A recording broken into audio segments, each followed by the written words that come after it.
Hey everyone, thought I would do a quick sort of visual tour of my office. I've done things like this before, but I've never really stopped and really focused on some of the stuff here in my office that I use to inspire me and keep me going. Um, so this is where I do my damage.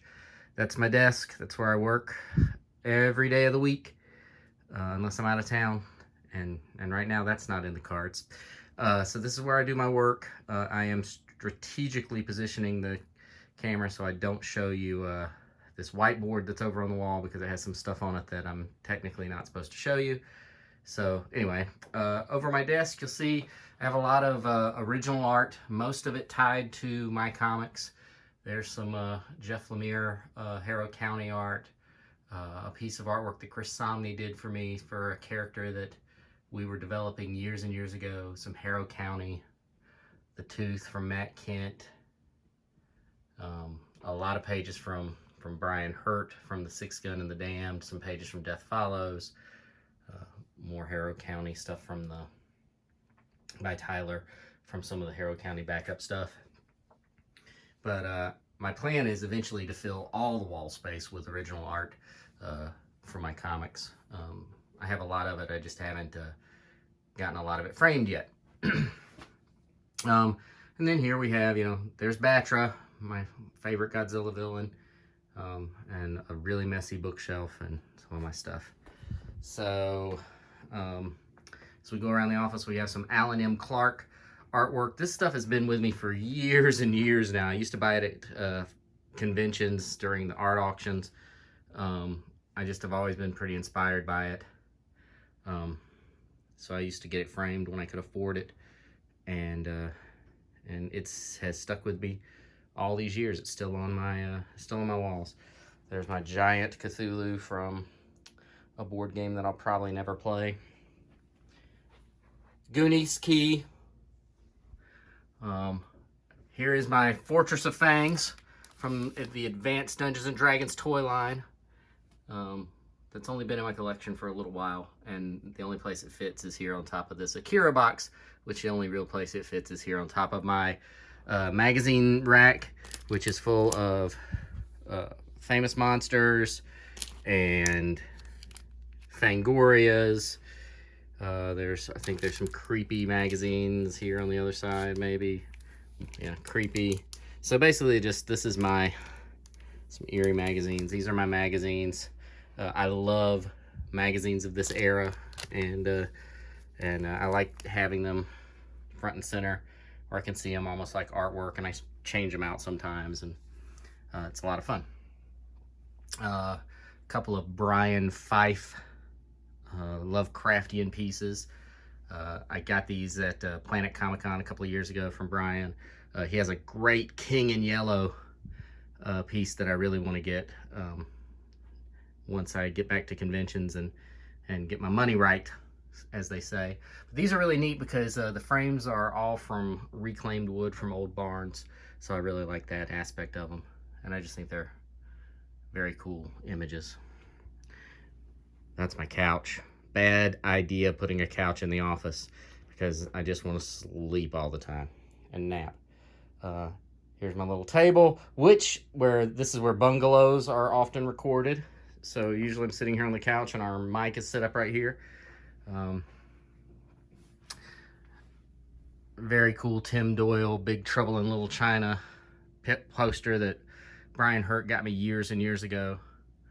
Godzilla movie poster. This one I got framed because when I had a real job long ago, they said we could decorate it however we wanted, and then we went through numerous arguments over what was appropriate for the office. Finally, we settled that I could put a Godzilla poster up if I wanted. So there we have it.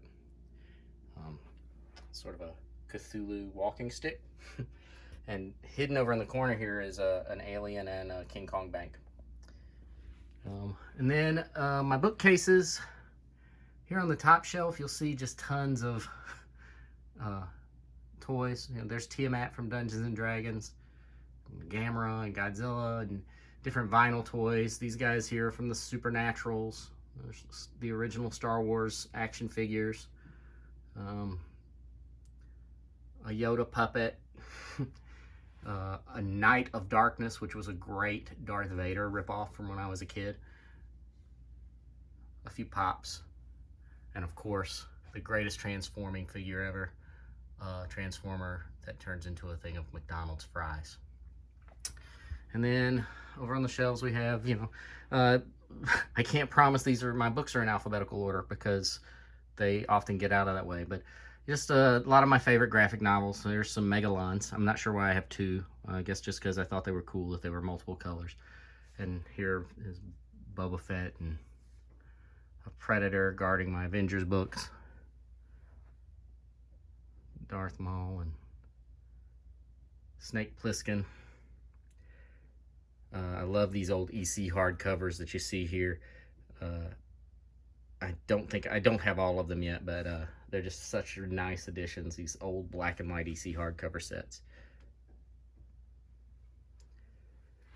You might hear some hammering. They're doing some roofing next door, which is great. It's been a very exciting day. So a few big little books down there. And then I have a Spider-Man, a Thor, and a Wolverine cookie jar on the bottom shelf. I used to have a Superman, but I knocked him off the shelf and shattered him, which is why all the cookie jars are now on the bottom shelf. Rancor, and there is Evil Dwarf, who's been with me since I was a little kid. And then some more original art and some more Alan M. Clark paintings behind the door here.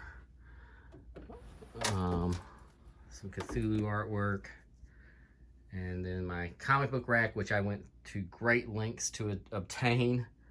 And then right now it's just a random assortment of comics, things I think I might have seen on comic racks at some point. It's an old one. It's an old rack. It's kind of bent up and beat up, but I love it. And then over here we have some of my statues. There's my Forrest J. Ackerman statue, and Morbius and Baron Blood and the Crypt Keeper, little Cthulhu statue, and Man-Thing, and some of the Marvel horror monsters. This Darth Vader was given to me by my sister. She made it when I was, 8 years old, and I'm shocked that it has stuck with me this many years. And some more of my books. Oh, some things fell over. I recently kind of did a little bit of a purge to make a little room on my shelves. There's Stripe, some old 7-Eleven Slurpee cups. This is my favorite vinyl figure. I love this paint job on this Godzilla, Meltdown and Godzilla. Some Mad Balls. And we get into, that's probably the end of my graphic novels on the shelf. Then we get into a lot of role-playing game stuff. There's my Call of Cthulhu books, which are definitely in some sort of crazy order. And then I think I get into some White Wolf here. And then my vampire books, guarded by a few old Star Wars toys. My Wraith, and see, more Call of Cthulhu and some original Dungeons and Dragons books.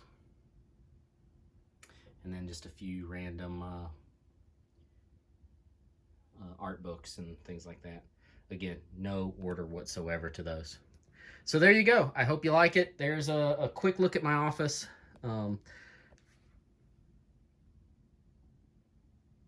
There's Crusher, one of my favorite toys from when I was a kid. You can squish him down and he stays squished, but then you hit a button and he pops open and he grows back to normal size. Unfortunately, I have broken him by showing him off to my friends as an adult. But anyway, I hope you guys enjoyed this little look at my office and my bookshelves and some of the things that inspire me. Thanks so much, and stay tuned. I'll be posting some more stuff soon.